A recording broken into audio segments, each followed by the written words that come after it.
Hello, buddy. Okay, so let's skip this one. So, play some Hell Let Loose via Bam. So, let's do this.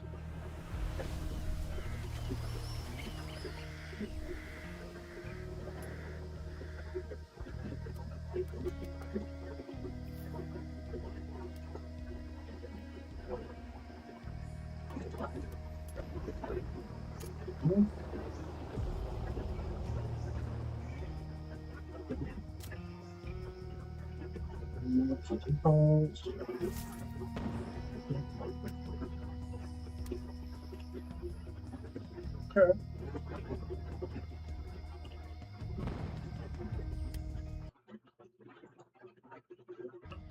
Well, maybe we should set all this up first before I started doing this, but I didn't know this about this stuff.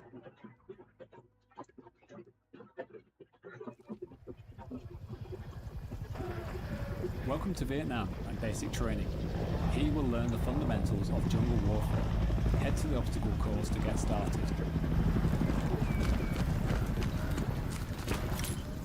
Let's go over movement. Sprint through the course, crouch under obstacles, and vault over walls. Let's see if we can set the controls up and lay them on a different toggle on.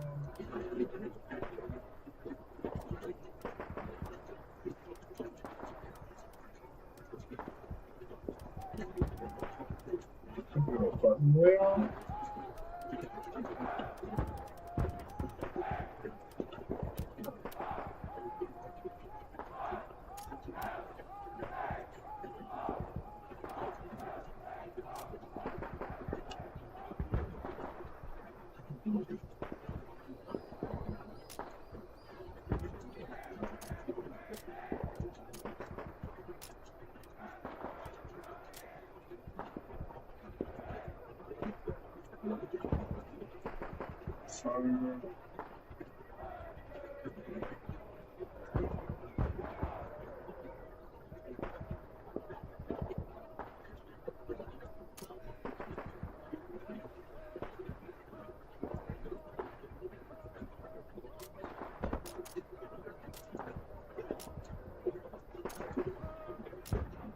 I guess stick with this.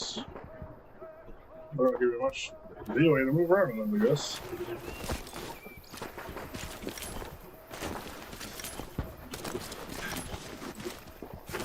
Climb the ladder. Use it to reach vantage points on the battlefield.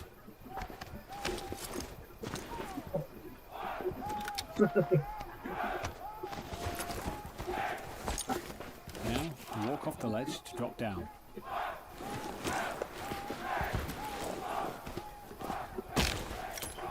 Use the bandage to heal yourself when wounded. Yeah, because that heals everything. Swim and dive through this next area of the course. Swim to get across waterways, and dive to avoid obstacles and enemy sights. You can only hold your breath underwater for so long. Jump over the obstacle ahead.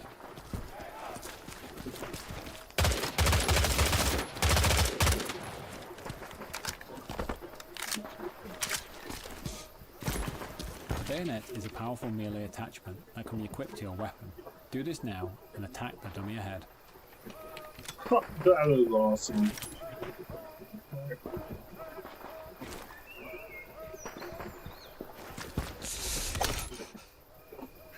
When you're aiming down sights, you can lean left or right to peek around corners without exposing yourself fully.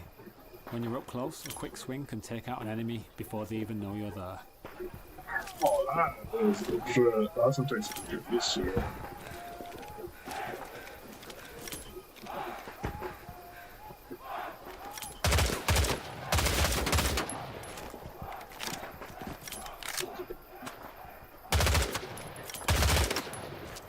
When throwing, keep your head low.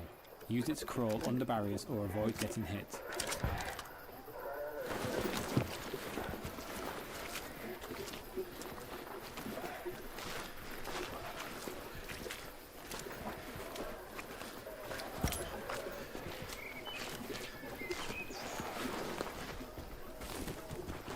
Hell Let Loose is built around a command structure.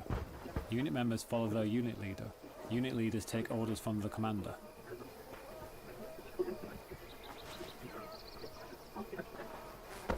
Do not erase. Communication wins battles. There are 3 radio channels. Unit communicates with your unit members, proximity with teammates nearby, and unit leaders have the leadership channel to speak to other unit leaders and the commander.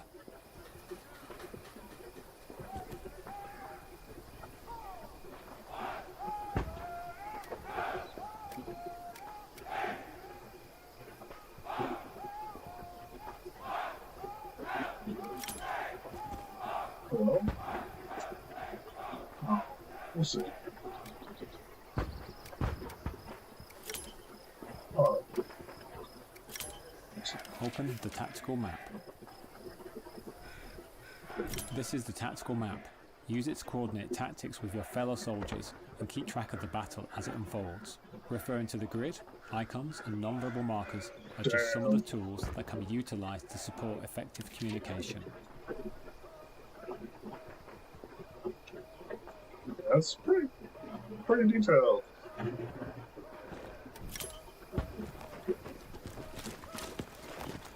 These are all the different structures that can be placed during the battle. Squads use these structures to redeploy and get back into the fight. The placement of these structures wins battles. Outflank and dominate the enemy. The field pad allows you to build spawns across the battlefield. Equip it now to place an outpost. This allows your team to quickly deploy to the field.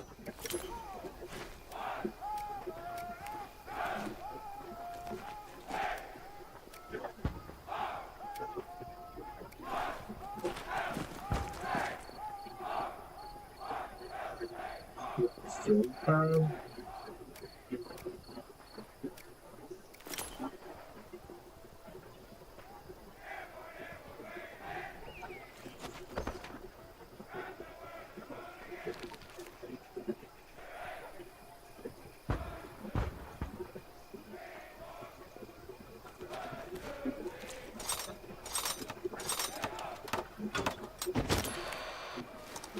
Now, climb the ladder to the next move marker.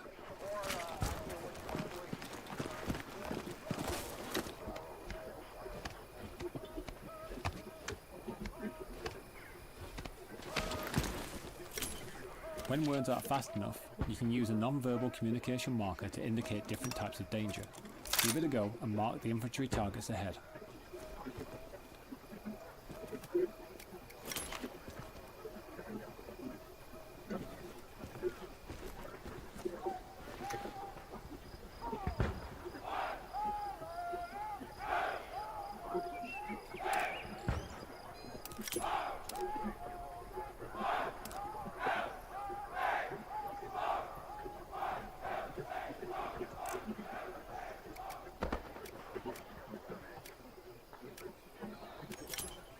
Let's go over combat.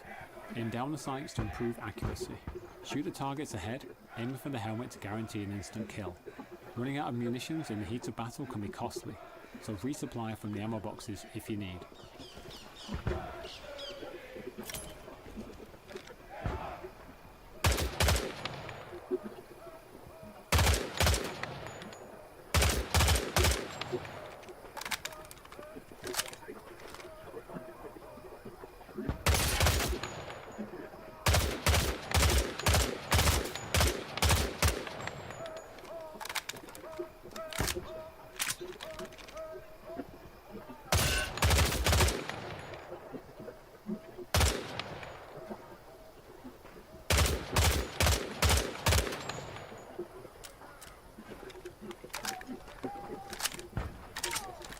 Shoot targets.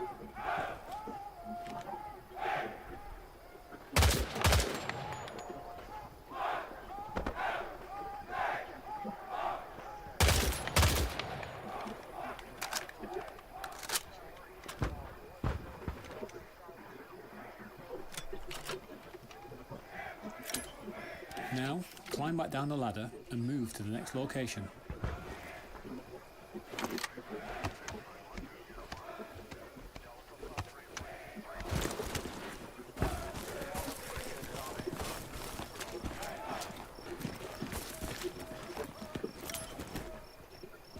Grenades are a powerful explosive item. Equip one now and throw it towards the enemies.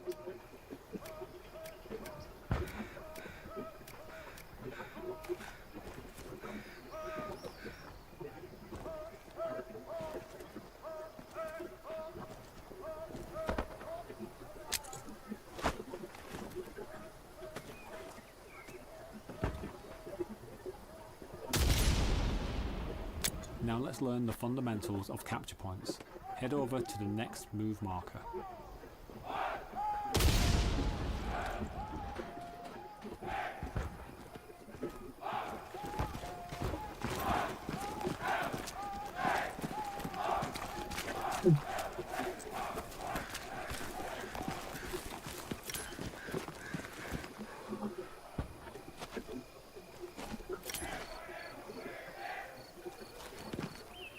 A capture point is one of the main objectives that both teams fight for control.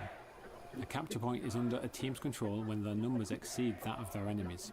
The team that controls the capture point has ownership over map territory. These are known as sectors and they dictate the flow of the battle. Now move inside the hard capture radius of the capture point. This is the most important location for contesting the objective.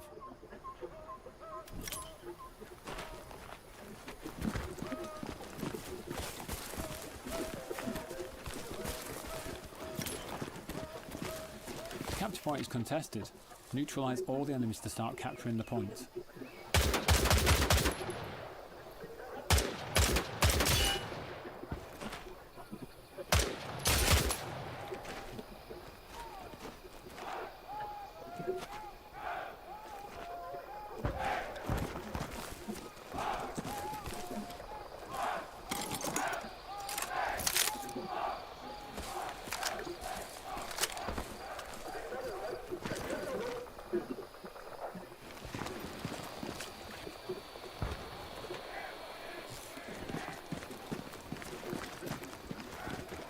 Oh, right, fine. You found an enemy garrison. Dismantle it to prevent enemies from redeploying and contesting the point.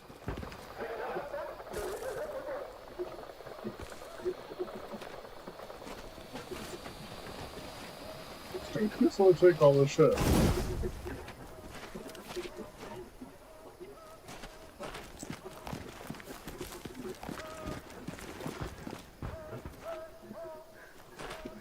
Good job. You've captured your first capture point. Check the map and observe the territory you've just claimed from the enemy.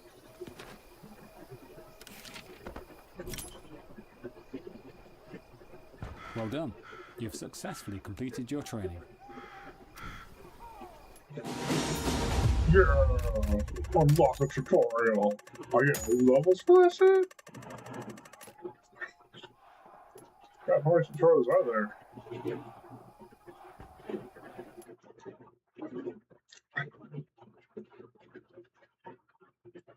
Alright, I play a lot of Battlefield and stuff. I really want to play this too. That looked interesting. I want to get to the chopper. Welcome to Squad Leader Training. Here you will learn about the different types of spawn structures that can be utilised in a battle, including their strategic advantages and limitations. As an MVA squad leader, you will also learn how to build and utilise a tunnel network. Now, let's open the tactical map. Before we start, it's important to understand sectors and territory. Highlighted on the tactical map is the capture point, which consists of a 2x2 grid square called the soft capture, and within it, a smaller circle known as the hard capture. The team that controls the capture point has control over sector territory. There are several types of territory, including neutral, friendly, unlocked, and locked enemy territory. Now, close the tactical map.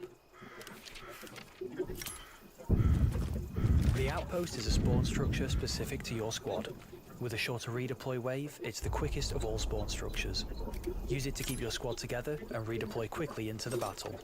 The outpost is the only spawn structure that can be built in neutral territory, and it doesn't cost any supplies to place.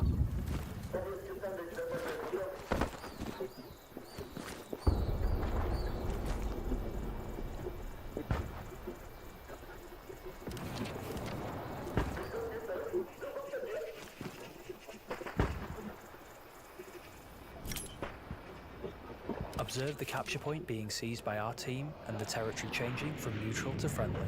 Friendly territory allows squad leaders and the commander to place garrisons at a lower supply cost. Now, close the tactical map again. Garrisons, unlike outposts, aren't limited to a single squad. Instead, they allow the entire team to deploy on them. The garrison costs less to place in friendly territory, and supplies can be provided by a specialist player, support vehicles, and a supply drop called in by the commander. Build a garrison in the highlighted area.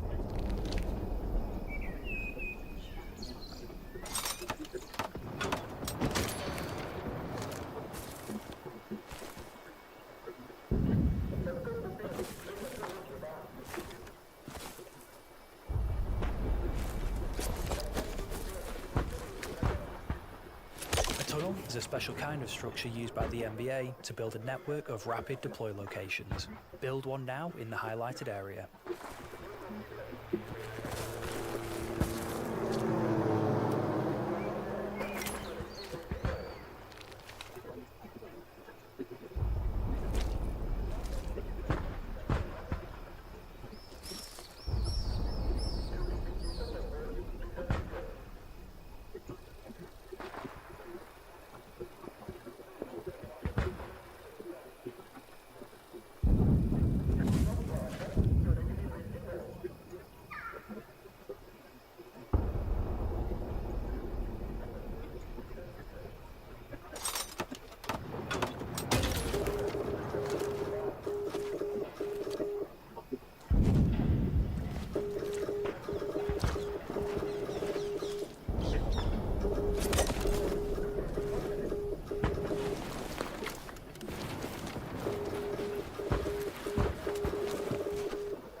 Observe the capture point being seized by the enemy team and the territory changing from friendly to unlocked enemy territory. Because our team lost the territory, all spawn structures we've placed have been destroyed. While spawns can still be placed within unlocked enemy territory, doing so requires a higher supply cost. However, in locked enemy territory, such as columns G through J, no spawns and tunnel structures can be placed in those sectors. Now, close the tactical map once more. Let's place a new garrison. It costs more to place garrisons in unlocked enemy territory. It's important to remember that garrisons need to be placed at least 200 meters away from each other. NVA garrisons can also be connected to tunnels.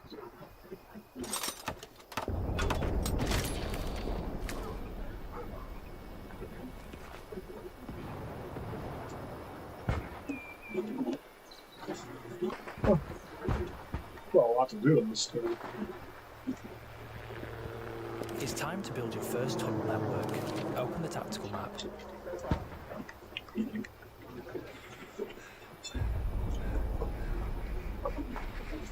Command has placed a tunnel in E5. First, select the tunnel icon, then select the garrison we just built to make a connection.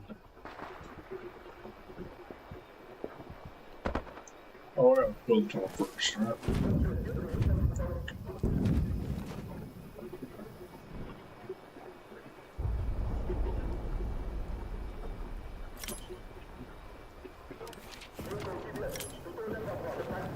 We can now fast travel using the tunnel network. Start by entering the garrison.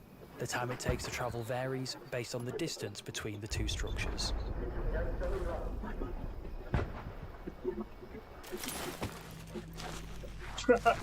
They even give you an animation sequence. That's great. Dismantling a tunnel or spawn structure will remove the placement cooldown and will free up space for the commander and squad leaders to place other structures of their own. It will also break any tunnel connections made previously.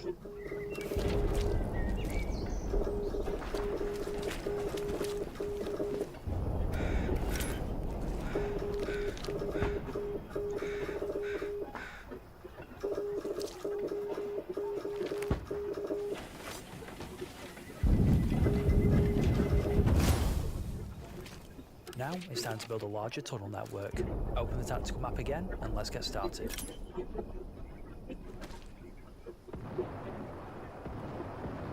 Remember, only the NVA commander and squad leaders can connect and disconnect tunnels. The distance between the two structures is limited, and garrisons can only connect to tunnels and not each other.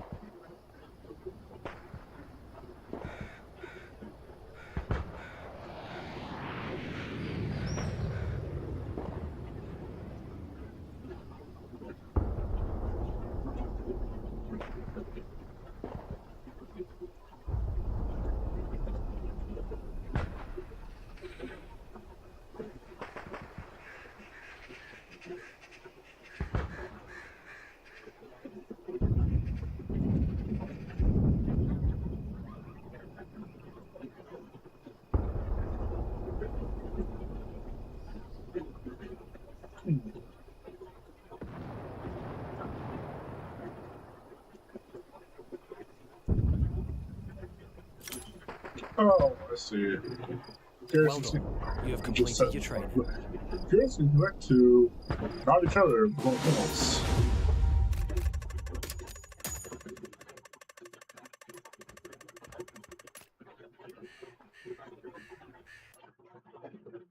Yeah, I just want to get to the next battle.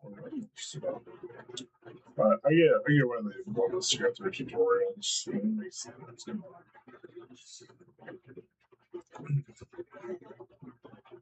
Welcome to Specialist and Engineer training. Specialist and Engineer players can work together to build structures that can reshape the battlefield. Let's start with learning about the Specialist role. Specialist players are essential as they can place supplies and ammunition for other teammates to utilise. A nearby teammate has requested explosive ammo. Get over there and supply them.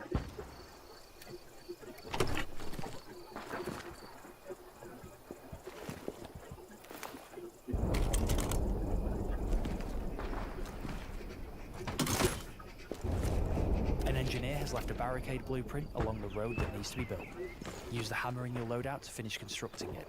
Any nearby teammates with a hammer can help speed up the building process as well.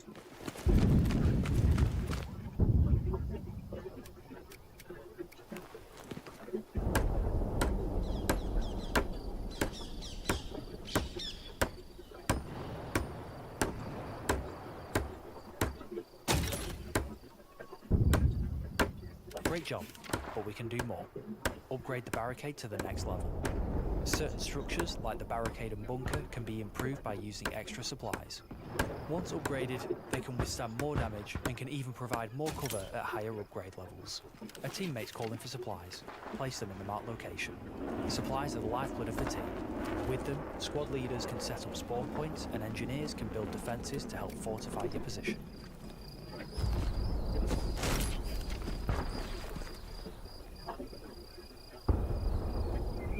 Your squad leader is requesting you redeploy as an engineer and help secure your team's defensive position.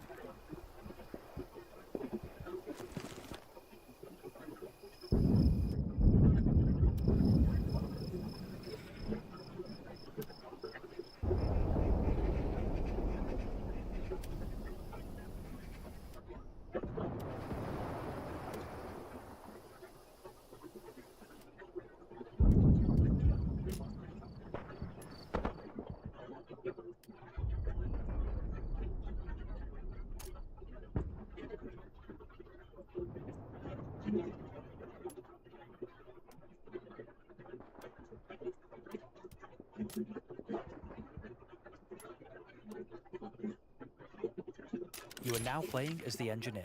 From building defences like barbed wire and barricades, to repair and resupply stations for vehicles, the engineer is able to reshape the battlefield. Build a manpower node in the designated space. You can use the wrench in your loadout to place the blueprint, then use the hammer to build it. This is one of 3 resource nodes that generate resources for the commander, allowing them to call in devastating offensive strikes, spawn in new vehicles for the team, and much more.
Yeah, it has a bunch.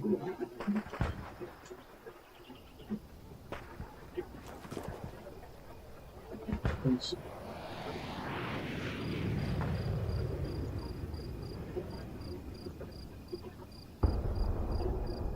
Oh.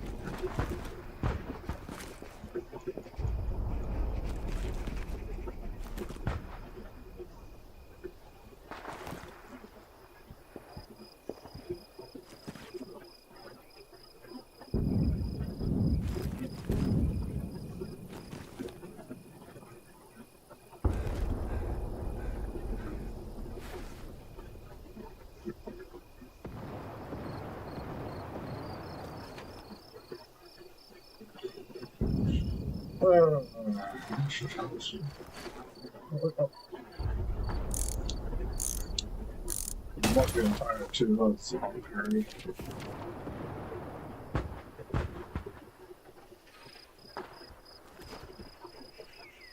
Oh, that's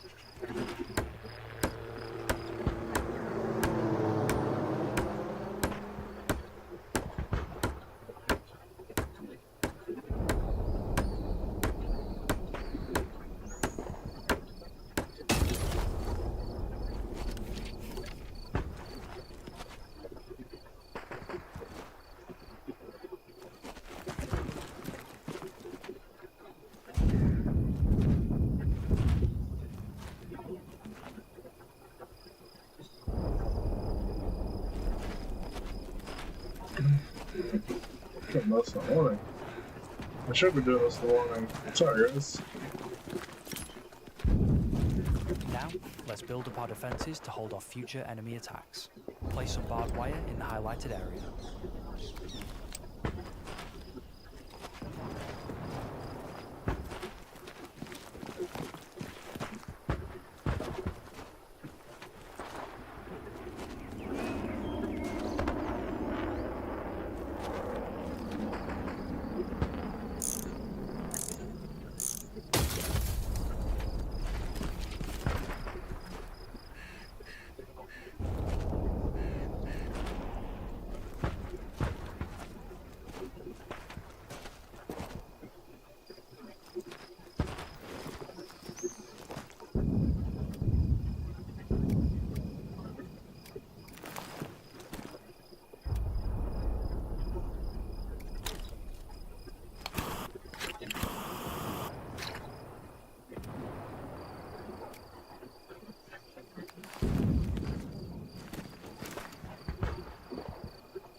Sorry, guys. I'm half hour for this.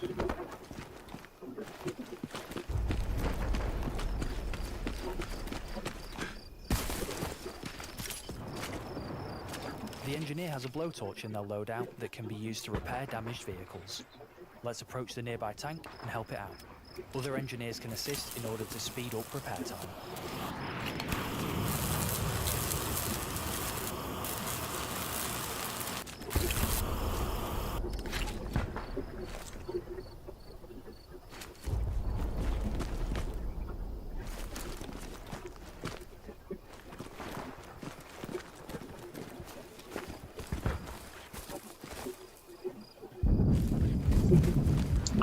Obviously, fire. I don't know for how long. 30 minutes. Nice. 50%. As an engineer, you're also able to destroy enemy structures. You can interact with them or go for the more explosive option and use a satchel charge. To start, let's approach the first barrier and dismantle it.